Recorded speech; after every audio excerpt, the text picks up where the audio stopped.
Hey, what's up, everybody? We are back. A2D Radio. This is Vetted, Irving Fryar, Big Dog Hollis Thomas. Listen, hit the subscribe button. Don't forget to like us. Let's get this thing cooking today. What's up, my family?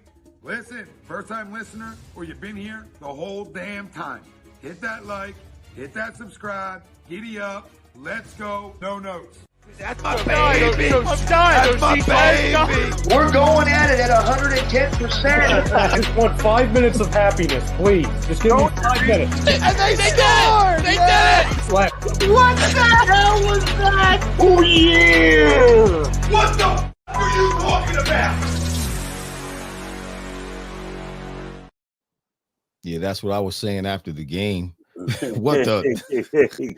Big Dog, you got to read for us, don't you? Yes, I do. And this would be the best thing we talk about today. Yes, we got Royal Billions here. They're celebrating 41 years of bringing you your ultimate man cave and game room desires. It's located at 515 Bethlehem Pike, Colmar, Pennsylvania, 18915, or go to royalbilliards.com. You can find things like shuffleboards, bars, and kitchen stools, which I love the stools because they have the thrones, tables, and let's not forget hot tubs and video games and pool tables. And speaking of pool tables, they have two hot off the presses, two brand new plank and hide 8-foot pool tables.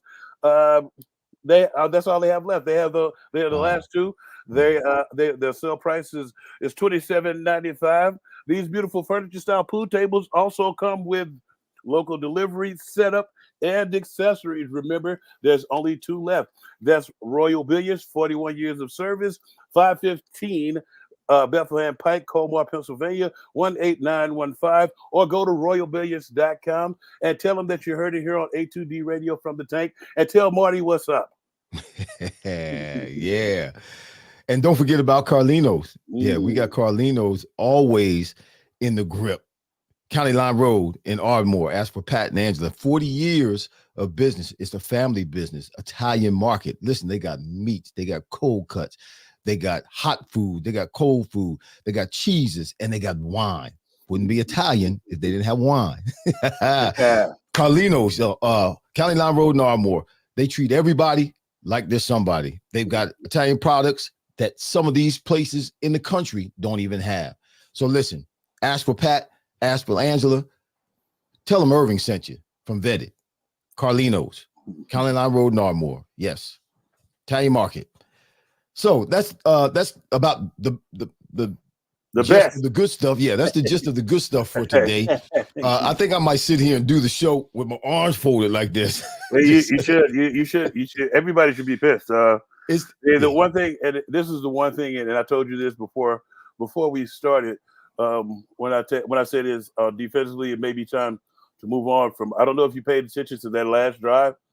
They threw to Bradbury's side every time, no matter where he went, no matter who he was covering. Oh, I saw that. Yeah, it's time for him to move to safety. But the young guys, they were throwing against the young guys. They were 0 for 5 with a couple of PBUs. The younger guys were on it. I think the Kevin Bayer coming there. And them going over the game plan and scouting themselves, I think it helped the young guys a lot because you saw at the beginning of that drive, he threw it twice away from Bradbury. One almost got picked, and another one got tipped by the young guys. After that, no matter who Bradbury covered, even at the end, Bradbury was covering the rookie. It's like they came at Brad. Listen, I don't even think. I kind of disagree with you about moving him to safety because he's not an aggressive guy. He's not a big tackler. I think he's big enough. Well, I didn't say he wasn't big enough, but I don't see him as a good tackler. As a safety, you got to be able to tackle folk. I mean, our leading tackler right now is Blankenship, which is a problem because your safety's not supposed to be your leading tackler. Exactly. One of the linebackers are supposed to be, or a linebacker is supposed to be the leading tackler. So that's a problem. But I don't see Bradbury aggressive enough. I don't see him being physical enough.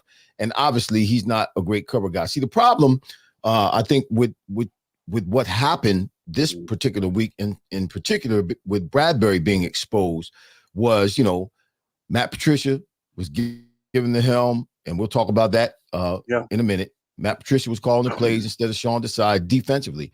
And they were playing some man-to-man as opposed to what they've done most of the year and what they did all of last year, which was play that two deep zone. Yeah, two deep zone, yeah. Yeah, and that's where Bradbury comes from. He comes from the Giants, where everybody knows the Giants play too deep. It doesn't even matter what coaching staff they have. They play too deep. Yeah, and Bradbury is unable. He's not capable of running down the field. He doesn't have that kind of speed. And in too deep offense, or defense, I should say, he doesn't have to worry about guys running by him. Why? Because he has a safety helping him over the top. All he has to do is cover his area. And that's where he's better. That's where he's good. That's where he's been effective. But when you put him in a position to where he has to cover a receiver all the way down the field, whether it's a long ball, whether it's a short ball, whether it's an intermediate ball, he doesn't do well at all. But it was earlier this year where they put him in the slot. They was, the side was trying to switch things around. People were getting hurt, and they had him in the slot, and he was getting killed in the slot because obviously he didn't have the sidelines to use to his advantage. Right. But he cannot cover. So you know what on one. He cannot cover one. Okay, so what's the definition of defensive back? What's the definition of a defensive back? Mm-hmm. Somebody plays behind linebackers. somebody who's able to cover. A defensive back is a. Well, I've known a lot of safeties throughout my years in my career who were tacklers, who were guys in the middle, but they couldn't cover anybody. Yeah, they were safeties. They were that. They were safety net. Yeah. The last point of resistance. The last line of defense. Your last line of defense. But they couldn't cover anybody. The one thing, and I think that you'll agree because me and you and Dawkins came to Philly at the same time. He was one of the versatile safeties that was able to change that. Yeah, and with time, with time changing, if Bradbury needs to be able to switch to safety. Because if let's see, the best way to describe it, he's big enough to do it. Let's see if he has the aggression to do it. I don't think he has the aggression. I think, and that's the we kind of talked about this a little bit before the show started. That's the really eye-opening thing, and going to be the disappointing thing about next year. This team, given where it is right now, and obviously they're not going to make the Super Bowl, and we got the agree to disagree. I think that's what it is. Playoffs. They're in the playoffs. I mean, they're in the playoffs by default. They're in the playoffs, but they're not going to the Super Bowl. I'm just hoping we could win a game. But next year, next year, this team is not going to be the same. Before the season started, I made the comment that I believe the Eagles, where they are right now, the talent that they have, where they're going, I believe that they have maybe a 4-year window where they could get to the big game maybe a couple of times. Yeah. Get to the Super Bowl a couple of times. But man, that's done. That window has shut. That window that's done. I don't think it's shut because I think it's they still have a young nucleus that they're getting some quality time right now. So let me ask you this. Okay. Let me ask you this. You think Kelsey be back next year? Probably not. Probably not. Why? Because he came back. Actually, I think he will. Why do you think he came back this year? Because he's the best in the game right now. He is the best in the game, but I believe he came. I mean, remember he's got family and he's a little bit older now. I believe he came back this year because there was a chance, or not a chance, but there was a good chance that the team, everybody believed they were going back to the Super Bowl, and he believed that as well. Yeah. Now, after this season is done, going into next season, off season, that's not going to be the mindset of the fans or anybody else who looks at the Eagles because the team is going to change, and Kelsey's not coming back. Not at this stage he's not coming back. I mean, Brandon Graham might not come back next year. Not saying that losing Brandon Graham would be a catastrophe on defense. Our defense is already a catastrophe. Yeah, we need more.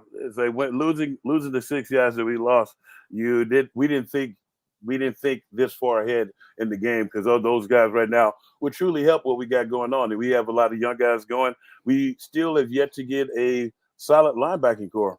A linebacker core that we could we have the brick and mortar at the defensive line, because we got some young guys that's coming along. Right. And then you can add some other pieces to them as well. I was like, but we still have yet to put a solid linebacking core behind these guys.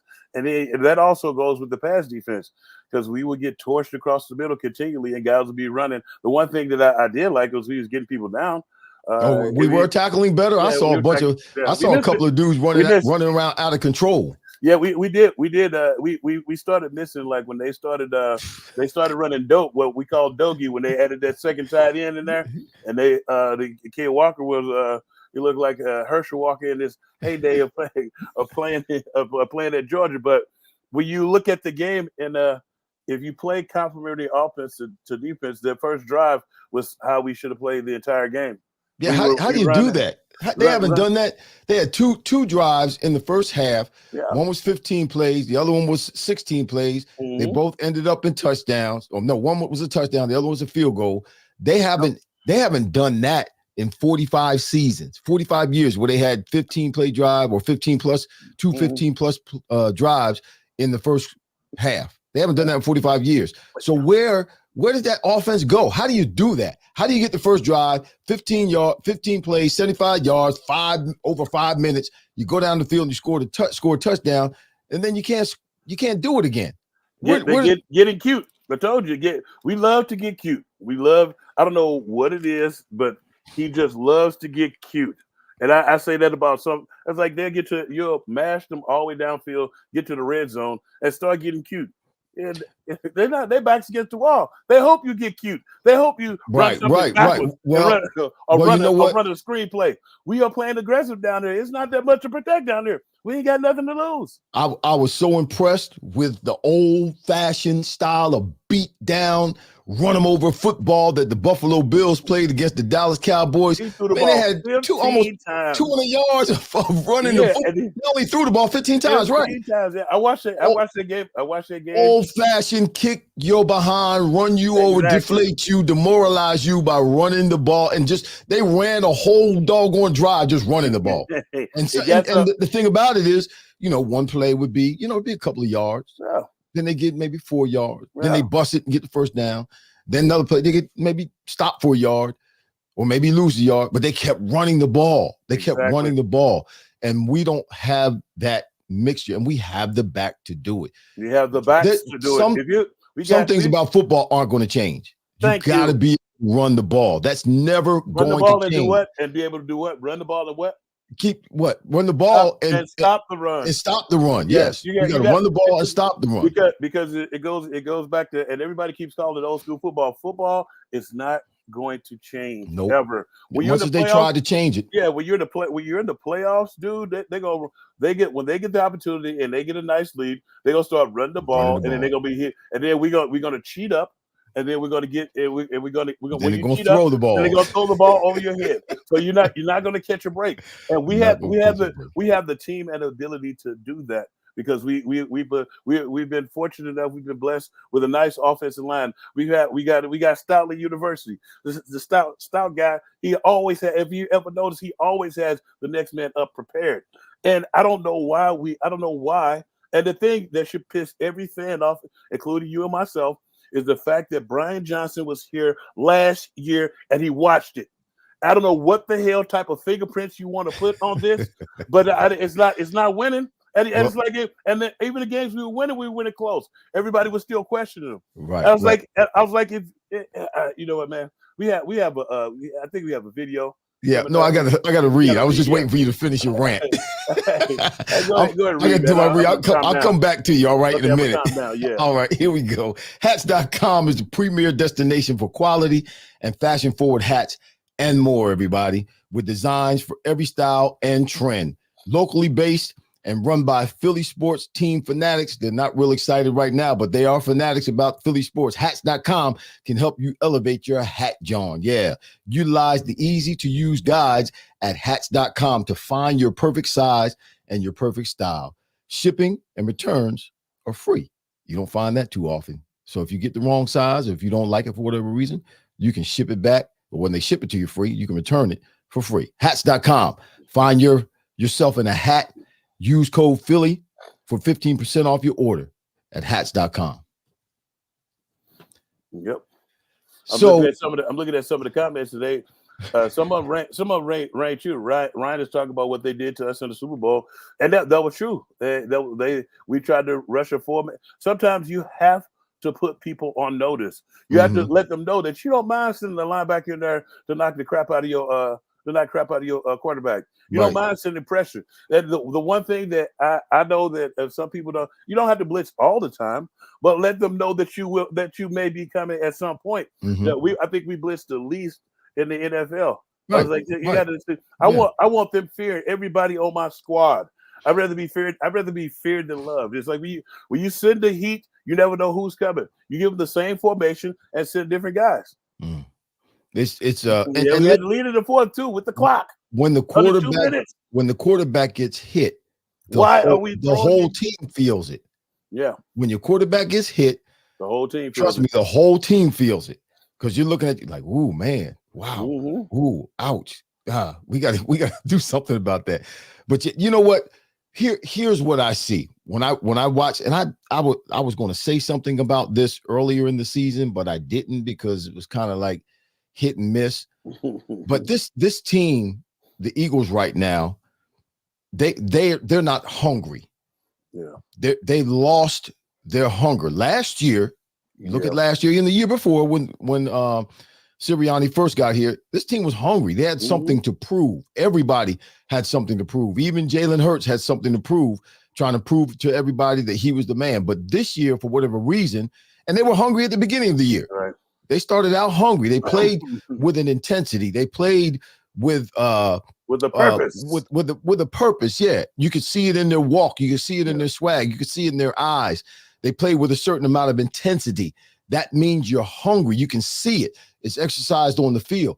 But now you see these guys, man, even like in their interviews after the games, when they're playing in the game, when they don't run on the field when it's offensive time or defense, they guys walk on the field. I must be old school because I never walked onto the field. When you're taking the field, it's time for the offense. You run on the field. Yep. And these guys walk and they snap, they break the huddle and they walk to the line of scrimmage. Man, that's to the line of scrimmage. Yeah, that's not the thing. It's tone. It creates mentality. It creates a mindset of urgency, of expectancy. Yeah. The funny part is when you said that, most of the offensive line coaches that I've been around, they will, if the offense comes walking out the huddle, he will make them get your ass back in the huddle. Yes, sir. Yep. And you run because you want to run to. It's kind of like a herd of cattle running to the line. It's like get ready, we coming. It's like so because if I'm on defense, I see you walking out the huddle. I was like, oh yes, or walking from the sidelines to the huddle when the offense is coming on the field. I'm like, what are they doing? And I noticed it most of the year. They were doing it earlier in the year, and I never said anything about it because I felt as though, okay, you just being anal because that's how you played and that's how it was when in your day, back in the day. They don't do that now. But man, it does. It creates a culture. It creates an environment. It creates a momentum, like you said, like a herd of cattle coming to, and even breaking the huddle together. It creates a bond, a unity, a oneness that we're doing this one body moving together. Just like when they do the brotherly shove. Come out with that type of they got that down, don't they? But when you look at it, sometimes I don't think they're confident in the calls that are being called. Because when you I know you saw the thing where McCaffrey was calling out all our plays on and that's not good when you have because McCaffrey is an offensive player. Exactly. So he's not in the defensive room studying our offense when they're playing against our team. He's in the offensive room studying our defense, but yet he's on offense speaking to one of the Peyton brothers talking about, well, they're getting ready to do this, getting ready to do that. This was going to happen. And that's what happened. It happens. Yep. It's just like, wow. That means, you know what that means? That means we're way too vanilla. We're way too predictable. Yeah. That means wherever guys are, there's like if there was some motion, then McCaffrey wouldn't not have been able to say this is what's going to happen. Well, no, he did say the tight end's got a motion here, and they're going to run a quarterback draw. I was like, son of an onion. Right, but he just kind of moved a little bit, yeah. Mm-hmm. But you're right. We don't. There's no motion. to try to create, first of all, stress on the defense to make them at least think a little bit about what the offense is getting ready to do, so that you're somewhat dictating, because you don't want to you don't want the defense to have to dictate to you. You want to dictate to the defense. Correct. So the defense has to respond, react to whatever it is you're doing. So you got to move things around a little bit to make them at least think a little bit. Make them make their calls. Make them have to communicate. Make them have to talk to one another while you're doing the motion. Then the other thing that motion does, it gives your quarterback and your receivers and your back and your offensive line, it gives the whole offense a pre-snap read in terms of what the defense is probably going to do, whether it's zone, particularly in the past, whether it's zone or whether it's man.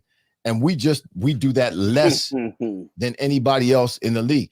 That's a part of why Jalen has been holding the ball too long, because he can't figure out what is going on.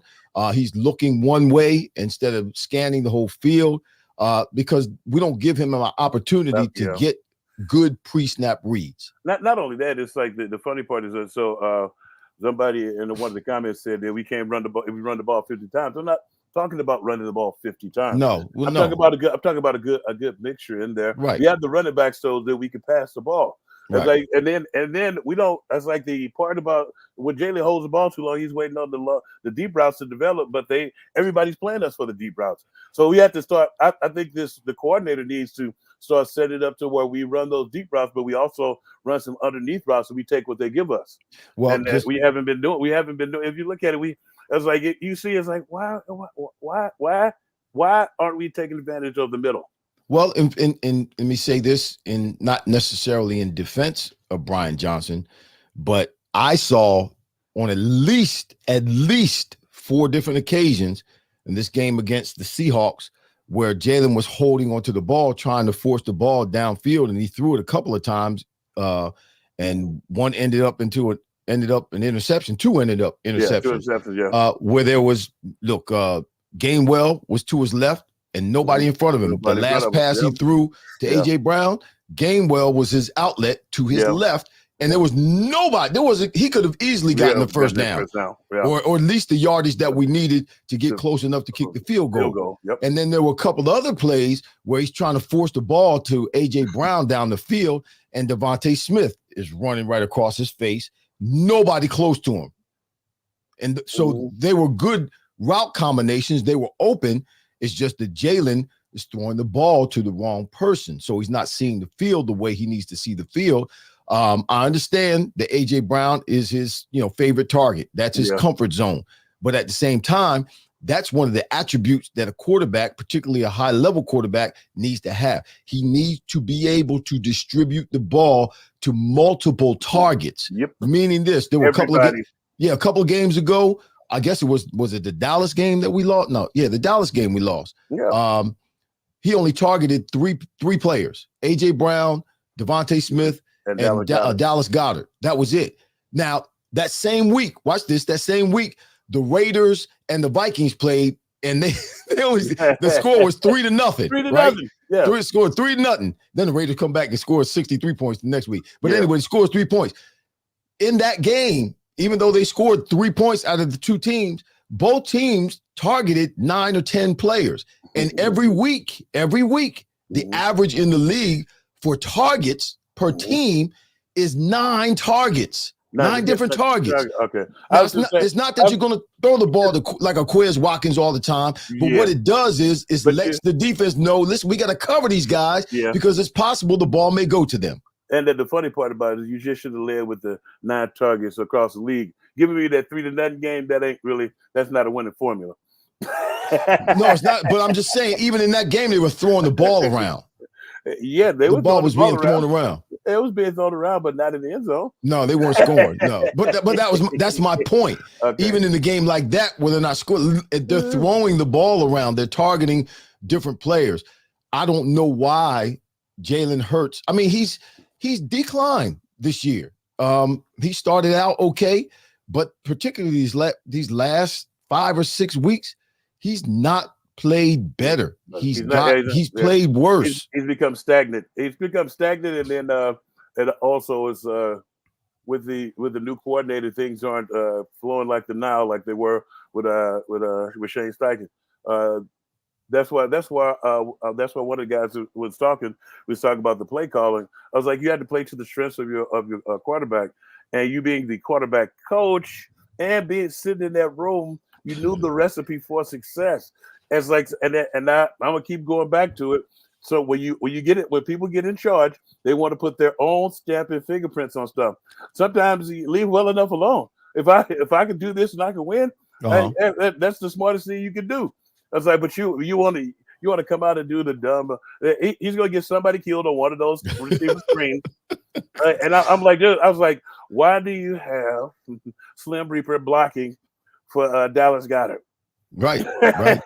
You almost that doesn't make Dallas sense. killed. It should be the opposite. Goddard should be blocking for Slim Reaper. But you know what? This question was raised. I heard this question raised about 13 times that Hurts ran the ball. No. I'll get to that too, because I think like I've said several times on our show, something's wrong with Jalen. He's not 100%. As you know, he hurt his knee earlier this year, and we've all had injuries during the season. We know the injuries don't get well during the season. You just minimize the pain and play through it. It won't get well, particularly a knee, because he's running on it all the time. It's not going to get well till 2-3 months after the season is over before it feels better and it's right. So right now, that knee is still bothering him. But yeah, he's getting hit. Not that he got hit in that game. They didn't hit him one time in that game against Seattle, but he's been getting hit. He takes hits when he runs. And just to make my point, that ball that he threw to Quez Watkins, yes, it was underthrown, but Jalen lost his technique and threw that ball off his back foot. That's why the ball did not get there. But the ball that he threw to A.J. Brown on the sidelines into double coverage, it was underthrown as well. But Jalen did step and throw that ball that way. That means he's tired. That means something's wrong with him, because he was ball there. And he stepped into it. Remember, he coming off the flu. And speaking of the flu, we got a video. We have a video to show to pay some bills. Okay, we can talk about the flu in a minute. Ralphie, hit me with it. In our family, food is our daily bond. My nonna, affectionately called Mama by many, found solace and joy in the kitchen, sharing her love through delicious creations. She turned her culinary passion into a flourishing business alongside her husband and sons in 1983. Celebrating 40 years is a testament to our exceptional team, friends, family, and beloved customers. With gratitude, we look forward to the future, expanding our brand to share the highest quality Italian food and wine nationwide. Our heartfelt thanks to everyone who has played a part in our story. Grazie mille. Royal Billiard and Recreation, proudly celebrating 40 years and our new, bigger showroom. Twice the size and twice the fun. More pool tables by Olhausen. More dartboard sets, including custom reclaimed backboards. More bar and kitchen stools that can change a room. And more bars, including pre-built and custom. Hot tubs, skee ball, shuffleboard, outdoor, and fun. Royal Billiard and Recreation, your ultimate game room store. Now located on Bethlehem Pike in Colmar. All right, we're back. We're back. I'm looking at it on the YouTube, and it's delayed. So I thought the commercial was still going. We're on the screen. The funny part is they saw we just talked about those wide receiver screens, and Joseph just made a quality point. Why the hell are we throwing the screen into the short side of the field? Who the hell calling that? You know what? It does have something to do with the play call. The other thing is too, again, people are saying, or people starting to notice now, that Jalen is not playing like Jalen Hurts can play. Yeah. Not anything like what he played last year. And I believe it has to do with that hunger thing. A lot of things have happened over the offseason, and sometimes you get a little comfortable and you're not edgy like you used to be when you didn't have it. Now you have it. You get a little comfortable and you lose your edge, and you're not as hungry. But one of the things, in my opinion, that's not happening is Jalen is not getting coached up like he needs to be coached up. And I think that has, and it's just me, I think that has to do with the relationship that he has with Brian Johnson, and that he doesn't coach him hard because of the relationship they've had that goes back, obviously, all the way back to high school. Now, he was a quarterback coach last year, but my thing is this, though. If you, I don't know, it's like you have to separate. You have to separate that crap. I'm just saying, you have to, yeah. It's like you, but he has to know he's not performing. He has to know that. I'm talking about the offensive coordinator. I was like, that's all of us have been talking about. It's like, and sometimes it's like, how do we win our games last year? By keeping teams off balance. It wasn't just running. We were running and passing and running, and we kept teams off balance. Teams know what we do. We don't even have an identity now. There's no identity. He used to be an ass kicking machine. Yep. It's like when you came to the game last year, they hit their own switch to an ass kicking machine. Now it's like you don't know what you're gonna get. You know that first drive, not like last time. You're gonna get 1 or 2 drives like that, but then it seems like he gets back caught up in the rapture or something. I don't know what the hell's going on. It's like my golf. It's like my golf game. I'll start out with the first couple of holes, man. I get par. And then I start thinking. Yeah. Then I start thinking, and then it just goes downhill from there. Study long, study wrong. And I think again, their biggest problem is their mental state, where they are mentally, because we know they have the talent. There's no doubt in anybody's mind they have the talent, particularly on offense. They are the most talented offense, maybe with the exception of the 49ers, in the entire NFL right now. But yet still, they're sputtering. They're not putting points on the board. The ball's not being spread around. We're not running the ball like we should. We're not putting up stats like we should. And there's a problem. It's got to be something emotional, psychological, philosophical. I don't know. Yeah. Well, my boy Gil from I'm doing 4th of John after we finish. He just said, "Thank God that Maddox is coming back," because he was one of the guys that I love, and he's aggressive on defense. And I think he definitely will help that secondary, because the secondary definitely needs help. I don't know how far away Bradbury is. I mean, not Bradbury, but Slade is. I think he's gonna be. He's probably gonna come. He needs to sit down for a second anyway, because when they said the commitment report, I felt like they was talking to him, because he was like, you're having a Twitter battle with Seth, because he said y'all weren't tackling, and you put out a whole video. And he wasn't tackling. Yeah, and you put out a whole video.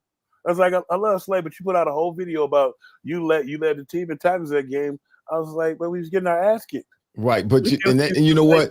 I was real disappointed in that he took that selfish stand, because it's supposed to be a team thing, and the team as a whole. I don't care what you did individually. Listen, if I go out and catch and this has happened several times. I go out and catch 9 balls, 8 balls, and have 100 and some yards and get a touchdown or 2, but the team loses. Guess what? I'm not patting myself on the back about what I did. We just lost the game. It doesn't matter what I did, because like Jalen says, the main thing is the main thing, and that is to win games. If I get individual accolades, that's fine. But if we lost the game. It doesn't matter what I did. We lost. So guess what? Whatever I did wasn't enough.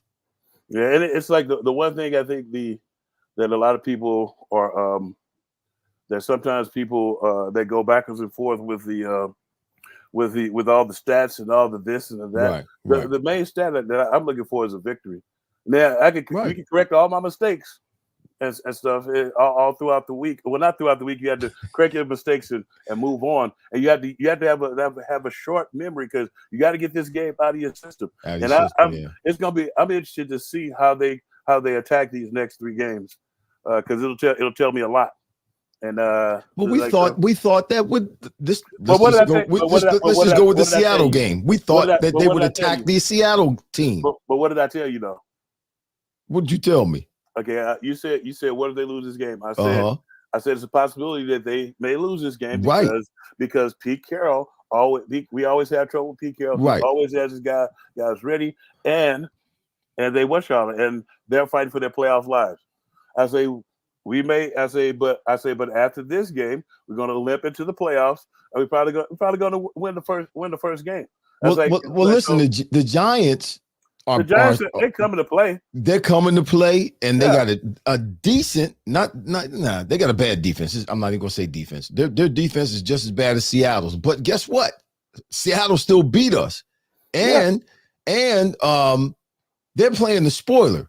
You know how it is when you got a losing season, and you know you're not going to the playoffs, and you got a team at the latter part of the season you're gonna play, and they got either chance to get to the playoffs or they're in the playoffs. You playing the spoiler. We're gonna spoil your stuff. We ain't going, you ain't going. So that's what they're coming in here trying to do. Or you gonna go with some knots. Well, yeah, they're gonna look. Well, that's the spoiler right there. You're going with some knots. We're gonna beat you up and keep you out of the playoffs. So they got a reason to come in here. They got something to play for. The Eagles got to find something to play for. The other thing about Slay, I want to go back to Slay mentioning Slay in his comments. It was funny. I laughed.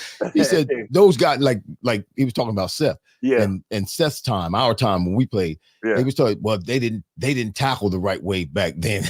they were taught wrong back then. It's like, what? I was like, wait a minute, what? I was like, then he started talking about your head down. I was like, first of all, you learned in Pee Wee, Pop Warner, in high school. Keep your head up. Keep your head up. Yep, right from the beginning. Right from the beginning, you see what you hit. It's like, and we hit people. We didn't jump on their back. Right. We wasn't doing the JOP.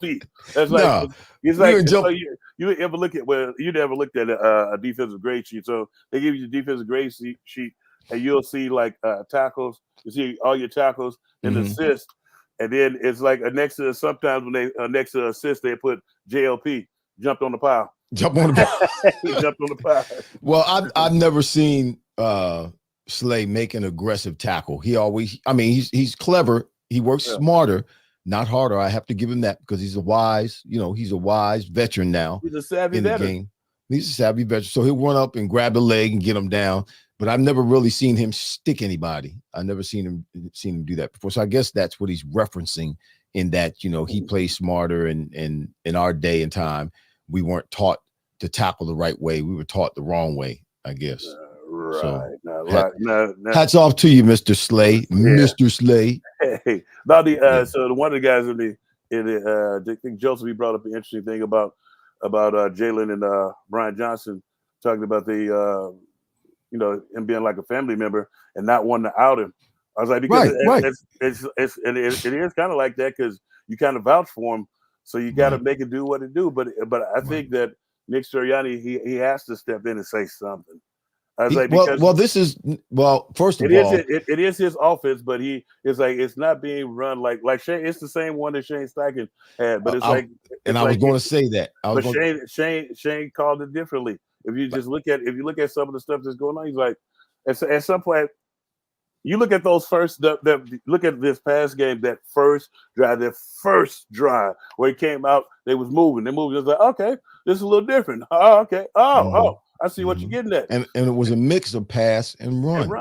And I'm sure everybody now today, this season, 2023, can appreciate Shane Steichen and how he called the offense last year. Although, people for most of the season had something negative to say about, well, we need to do this, we need to do that. I love the way Shane Steichen was handling business last year. But I'm just saying, most people, or a lot of people, I should say, throughout the weeks during the season.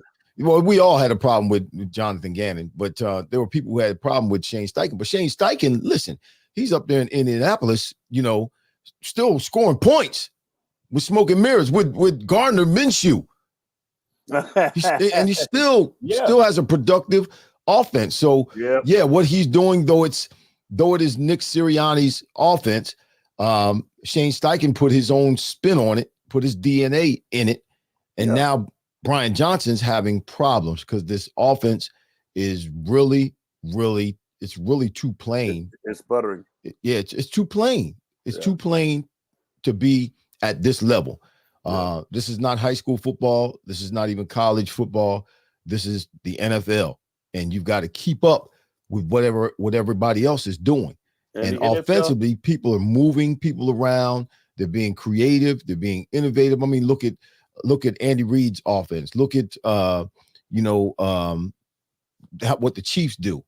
Look at what Dallas is doing now. How they move CeeDee Lamb around. I mean, it's something that is necessary for an offense to do because the defenses are faster, they're quicker, they recognize what you're doing through these defensive coordinators. They're very talented these days, and it doesn't take them long to figure out what an offense's tendencies are. And if we're just going to line up and run the football or line up and pass the ball and stay in the same spot, that gives the defense an advantage. Yes, and it's like the funniest thing is the way the plays have been called. You're not utilizing our main strength on offense, and that's the offensive line.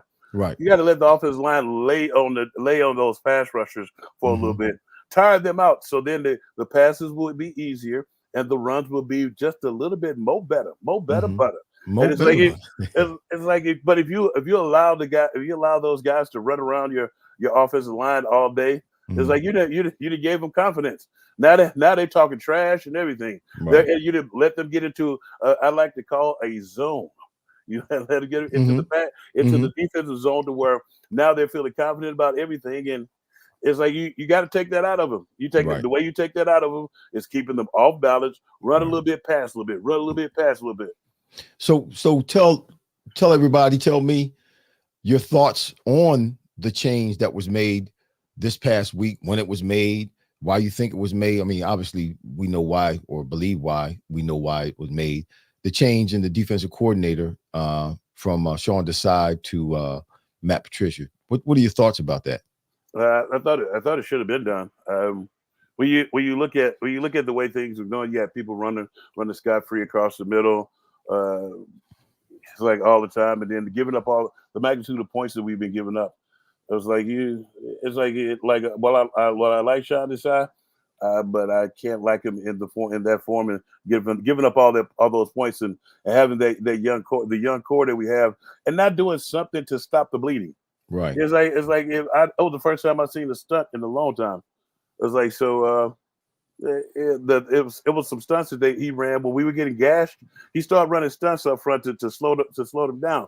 We hadn't done that. We hadn't done that with Desai and just ever. And I think it's just the experience of play calling. Mm-hmm. It's like we use and different coordinators. You know how they think. So, but I also think in Sean Desai's defense, because it became evident this week when Matt Patricia was running his defense, right? In that they were playing some man to man, and obviously Bradbury got exposed, and there were some things that just weren't good.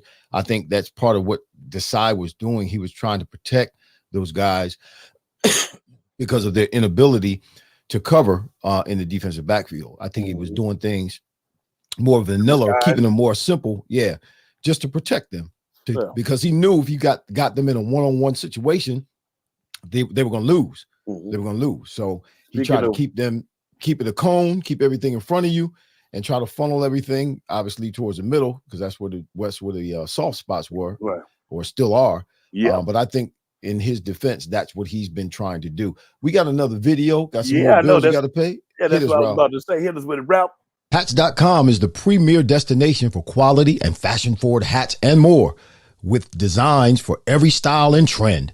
Locally based and run by Philly sports team fanatics, Hats.com can help you elevate your hat John. Utilize the easy-to-use guides at Hats.com to find your perfect size and style, and shipping and returns are free. Hats.com. Find yourself in a hat. Use code Philly for 15% off your order. Hats.com. Hats.com. Get your hat, John. Yeah. So what's going to happen this week, man, with the Giants? I just don't have any confidence in this team right now. They keep saying we got to fix it. We got to get better. We got to do more. We got to play hard. When is that going to happen? When are we going to do that, Eagles? I mean, we flying around with a broke wing right now and flying in a circle, and nothing's changing. It's from the time we got beat by the 49ers, every week has gotten worse. We've gotten worse as a team. We've gotten worse statistically. And I don't see a change, and they keep saying, well, we're going to make the change. We're going to come around. We're going to, get back on track. They need to get right game. Right now, they can't get right. It's like can't get right on life. Right. They can't get right because they can't do nothing right. Yeah. The one thing that I could take from it is this last game, we lost it at the end where we was winning those games at the end like that. And I think it was kind of a wake-up call for everybody. If the first two ass whoopers on national TV wasn't a wake-up call, losing the way we did to Drew Lock, are you kidding me? But wait a minute, big dog. We still had a chance to win that, or at least tie it and go into overtime. Yeah. We blew that by doing some stupid stuff. Yeah. As well as I know, and anybody who's watching this or who will watch this that's ever played football at a high level, we go over 2-minute drill offensively and defensively over and over again. And today, in today's game, the coach on the sideline has access to the quarterback's headset. Yes. Until 15 seconds are left on the play clock. So he should have been on the sideline. Listen, we need 15 yards. Take your time. We got 2 time. He should have been saying that to him. Yeah. What in the name of Jesus is he throwing the ball down the field into double coverage for? This is what I'm talking about. Yep. We had an opportunity. Yeah, we led the game up until a little less than 2 minutes left in the game. We led the whole game, but we still had an opportunity to at least tie it. 25, 22 seconds left, 2 timeouts. All we needed was come on. I take Jake Elliott. He's hitting that. He's hitting it every time. He's hitting it. Yeah, and I think the one thing too is they need to get it together. What was he? But my question is, what were you thinking, Jalen? What you weren't thinking? Obviously, he wasn't thinking. No. What were you thinking throwing the ball down the field like that? That baffles me. It baffles me. It pissed you off like it pissed everybody else off because I'm sitting there watching. I was like, and they showing like you said, showing the giant field, and he throws it over here. Yeah. And my guy over to his outlet was wide open. Bradbury, not Bradbury, but Gainwell was right there to his left, less than 10 yards away from him. Yes, and it's like, man. But that's I'm not mad about that. I'm concerned about it because that hasn't been, or last year it wasn't, and the beginning of this year wasn't in his DNA to do stuff like that. He's got 17. Jalen's got 17 turnovers this year. That's almost the same he had total for the last 2 years. Yeah, he averages more than 1 turnover per game right now. He's got 17 turnovers. Yep, leading the league. Yeah, that's a problem. That is a problem. A big problem. And then you know how you remedy that problem? You run the ball and you get yourself some intermediate routes. I think you sit his behind down. And he was sick. Somebody said he was sick. He was sick. It was like, I don't buy. Now, I'm glad you said that. I don't buy sick. I don't buy sick. No, because I played sick before. No, that's what I'm saying. I don't care if you're sick or not. You chose to get on the field. That's right. You choose to get on the field. Listen, on you. I done caught balls, went into the sideline, threw up on the sidelines, and went back in the game. So I don't want to hear that sick stuff. I was sick. I don't want to hear that. If you put your uniform on, you go out in the field, you're expected to perform and perform at a high. Do your job. Yeah, do your job. They popped my finger back in place on the sideline. There you go. Taped it up and went back in. Look, I didn't got hurt on the sideline, went into the locker room, got shot up, and came back and got in the game. Yeah, and the one thing too is you can tell that he was off because he had missed a couple of practices. But he's been off. What about the rest of the year? The rest of the year he's been practicing it, but but he hasn't have 7. He didn't. The other 15 turnovers didn't come because he had some time off. Yeah, that's true. I'm reaching for straws here. Help me out. No. Listen. No more excuses. No more excuses for these cats, man. They're not playing well, and this team. We like some have said, we drank the Kool-Aid. We drank the Kool-Aid at the beginning of the year. Well, no, Kool-Aid. It's only Kool-Aid if there was nothing tangible. They were winning. They won 10 of the first 11. Yeah, right. But we know even in those 10 wins. Think about this. The 49ers went on a 3-game losing streak. I understand that. The Cowboys went on a 3-game losing streak. I understand that. When they got it together. I understand that. We need to get it together now. But we need to get it together. But at the same time, there was some of those, most of those games in that 10 game winning streak or 10 wins, some of those games we could have very easily lost. Yep. And there still was inconsistency in those games that we talked about, that we discussed, but they got away. We felt like they got away with it. Now, whether it was addressed by the coaches or not in terms of trying to fix it, I personally believe defensively a lot of it had to do with their inability, not play calling, the inability for cats to cover in the secondary, particularly when you get past the starting four, the two safeties and the two corners. Everybody after that struggles, and even the starting two corners struggle this year covering guys who are particularly elite wide receivers, but they struggle with just regular receivers. Well, when you look at it, we pretty much lost our linebacking core. We lost our both safeties, and we lost one of the sack leaders on the front line. Right. So in Hargrove, and it's like when you lose that, you hope that that Carter could come in and take it and take over for him. But then Nolan Smith comes in, he plays, he makes one tackle and gets hurt. I'm like, come on, dude, really? He had a free shot on the back and hurt himself. I'm like, come on, bro.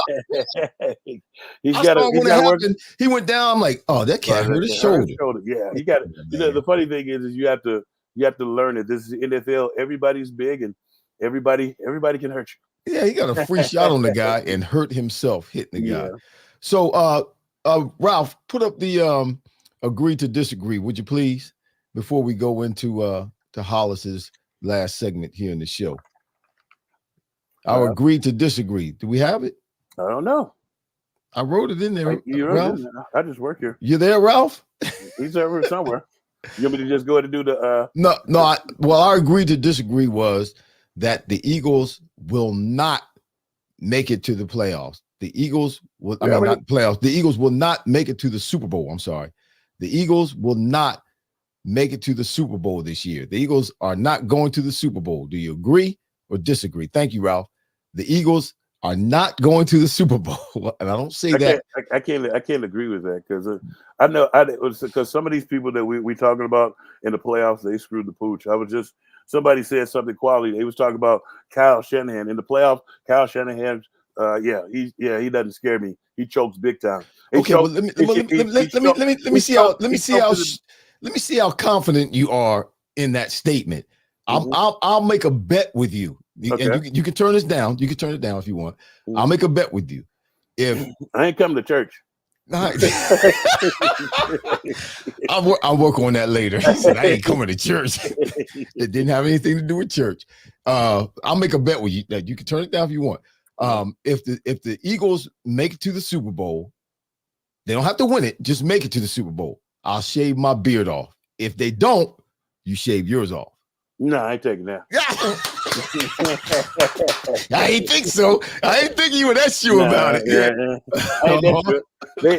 They're shaky. To me, they're shaky right now. It's not a negative bet. You ain't that sure, big dog. Yeah, you ain't that confident. No. I got to say that they know my Danish. We got some history with Hollis, y'all. Hit it, big dog. Yes, we do.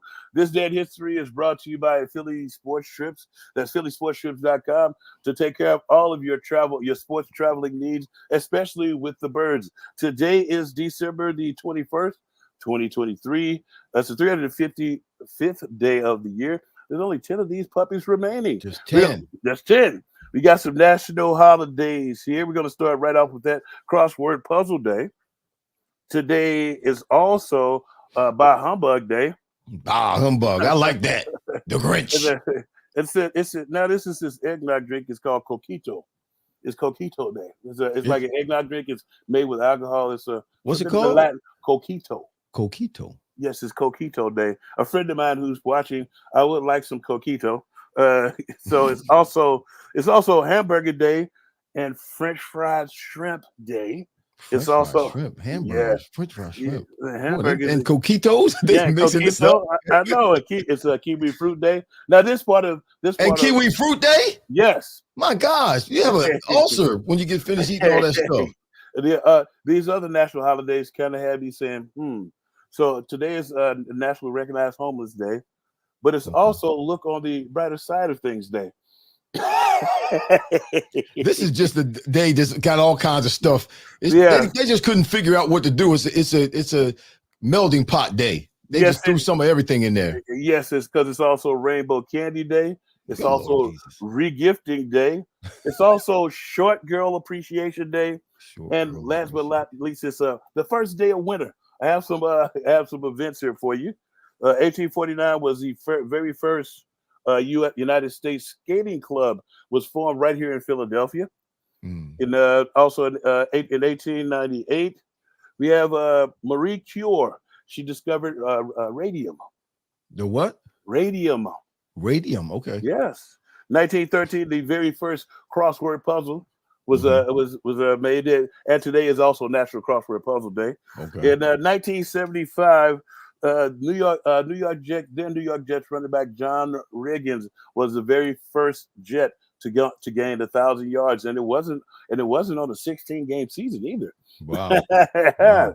And I got some birthdays here for you. Today is 1926 Joe Paterno, 1935 Phil Donahue, 1937 Jane Fonda, 1948 Samuel L. Jackson. Samuel L. Jackson. Yeah, 1954 Chris Everett, 1957 Ray Romano from Everybody Hates Raymond, 1959 Florence Griffin Joyner, 1966 actor Kiefer Sutherland, and 1989. I don't know if you remember Mark Ingram. Yeah. You know his son, Mark Ingram II. I changed that boy's birthday. I played with Mark down in Miami. Yeah, that's right. Yeah, I know. He can't remember. He came up here with you. Yeah. So he left the Giants and I left the Patriots. We met up in Miami together. We played a couple of years together. And then when I came up here to Philly, he came with me, sure enough. Then his kid, Mark Ingram Jr. is the same age as my kids. I changed that boy's diapers down there, He calls me Uncle Irving. that's my guy. That was one of my young bucks for the Saints when the Saints drafted him.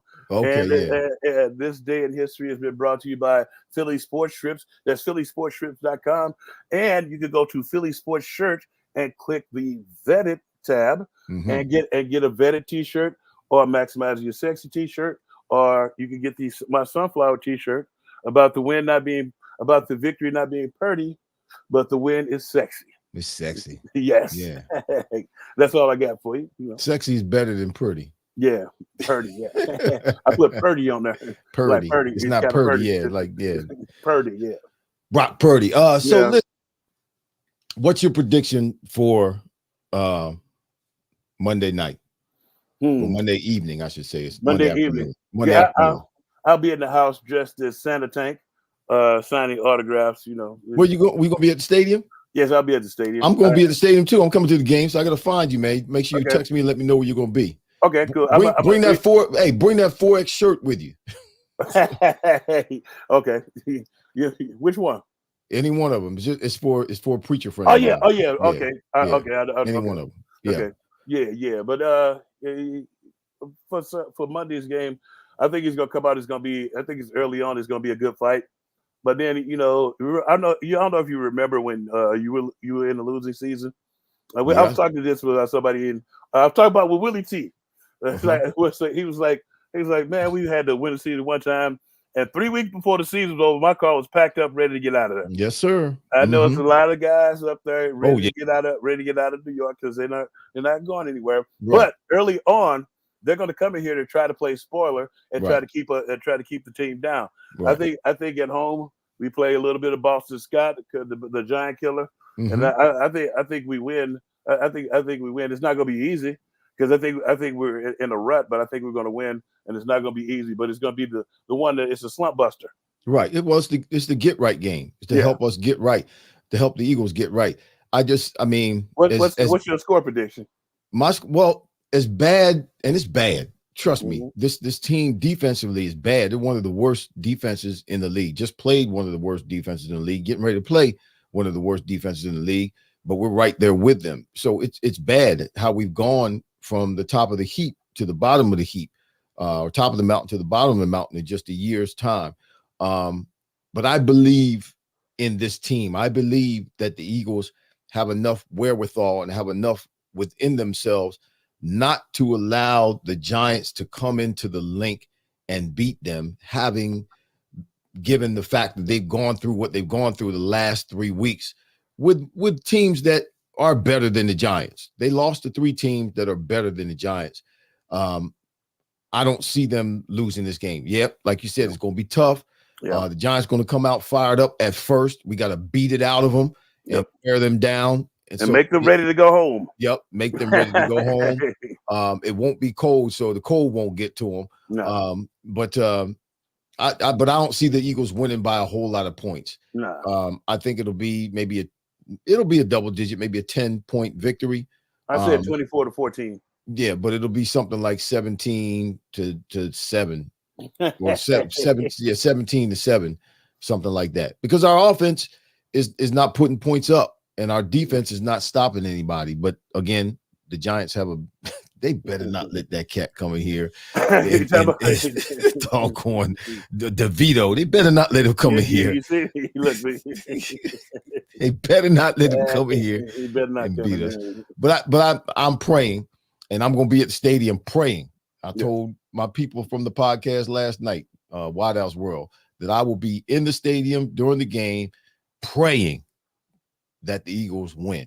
Yes. Because they need Jesus. Yes, big time. If Jesus can't do it, nobody can. If Jesus can't do it, can't nobody do it. You're right. So we're going to call on Jesus, y'all. Yes. Help us on Sunday at 4:30. Help us call on Jesus on behalf of the Eagles. They that mount up on wings as eagles, they shall run and not be weary, walk and not faint. Amen. Amen. Listen, y'all, that's it for our show. This is A2D Radio. We're vetted with Irving, Fryar, Hollis, Thomas. Go Birds. We'll be back next week, same time, same purpose. Lord willing, and the creek don't rise. See y'all next week. Fly, Eagles, fly.